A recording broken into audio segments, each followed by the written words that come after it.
Bhim army chief Chandrashekhar Azad ने press conference कर BJP सरकार पर जमकर हमला बोला। उन्होंने कहा सरकार अब तानाशाही कर रही है। लखनऊ में शिक्षक भर्ती मामले को लेकर ओबीसी और दलित युवा डिप्टी सीएम के यहाँ जाते हैं, अपना हक मांगते तो उनको लाठियां मिलती है, लेकिन अब हम उनके साथ खड़े हैं और देखते हैं सरकार क्या करती है। चंद्रशेखर आजाद ने आगे कहा कि हम उनसे नहीं डरते, वो चाहे तो हमारे यहाँ भी छापा डलवा दे। जो अभ्यर्थी अपना हक मांग रहे हैं सरकार उन पर लाठीचार्ज करा देती है। साथ ही उन्होंने कहा कि सरकार ने केवल झूठ बोलना सीखा है। भीम आर्मी के चीफ ने आगे कहा कि जब पत्रकार सुरक्षित नहीं है तो आम जनता कैसे सुरक्षित रह सकती है। ये सरकार हर किसी का उत्पीड़न कर रही है।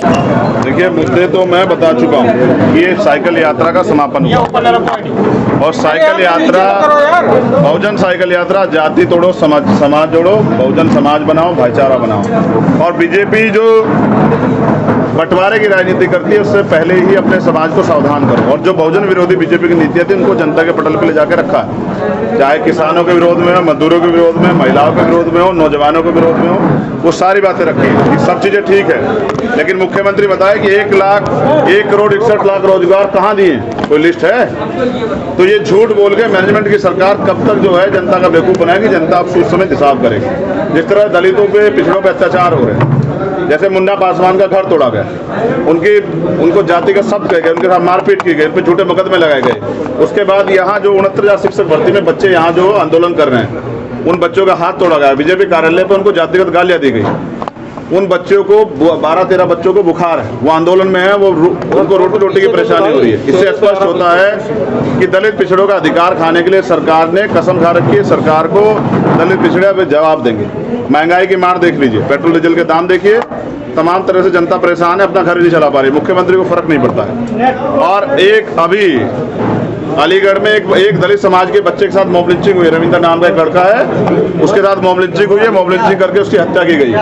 उस पर हमारी टीम जुटी हुई है, उस पर जो है कार्रवाई करी जाएगी। दलितों की मॉब लिंचिंग उत्तर प्रदेश में होगी तो मुख्यमंत्री अपने दफ्तर में आराम से पढ़ के नहीं सोएगा। मुख्यमंत्री विधानसभा का सत्र जब चलेगा, विधानसभा घेराव करेंगे, किसी भी कीमत पर मुख्यमंत्री को अपने हक ठिकाने नहीं देंगे। हाँ, उपद्रव जो करे, संपत्ति जब्त करे, लेकिन अगर जनता को डरा के राज करेंगे तो ये लोकतंत्र, राजतंत्र नहीं है। मुख्यमंत्री धमकी खूब देते हैं। धमकी देने वाले मुख्यमंत्री रात के अंधेरे में हमारी बहन को जलाने वाले, जिनके आदेश पर जली थी छात्रावास में हमारी बहन, तो हम समझते हैं ऐसे मुख्यमंत्री को। मैं कहता हूं संपत्ति जब्त करा ले। अगर पिछड़े वर्ग के बच्चों के अधिकारों के लिए, संवैधानिक अधिकारों के लिए चंद्रशेखर संपत्ति जब्त होती है तो चंद्रशेखर तैयार है, लेकिन भारतीय संविधान को और भारतीय संविधान में मिले अधिकारों को टकारने नहीं देंगे मुख्यमंत्री को। ये मुख्यमंत्री को समझना चाहिए।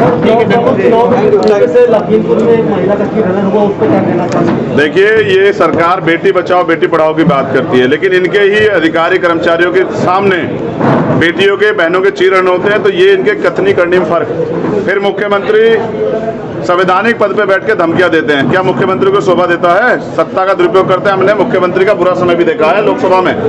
ऐसा मुख्यमंत्री को नहीं करना चाहिए। मुख्यमंत्री फेल हो चुके हैं। अपनी नाकामी छिपाने के लिए सरकार को मंत्री क्यों बदलने पड़े? यहाँ उत्तर प्रदेश के 7 पिछड़े वर्ग के लोग क्यों मंत्री बनाना पड़ा? क्योंकि अब अपने मंत्रिमंडल में विस्तार करेंगे, क्योंकि 4.5 साल किया तो कुछ नहीं है। अब उस समाज के वोटों को कैसे ठगा जाए? लेकिन जो नौजवान तैयार हो गए, जिनको गुमराह समझ रहे हैं, वो नौजवान हकों के लड़ने के लिए तैयार हैं, वो जवाब देंगे। ठीक है।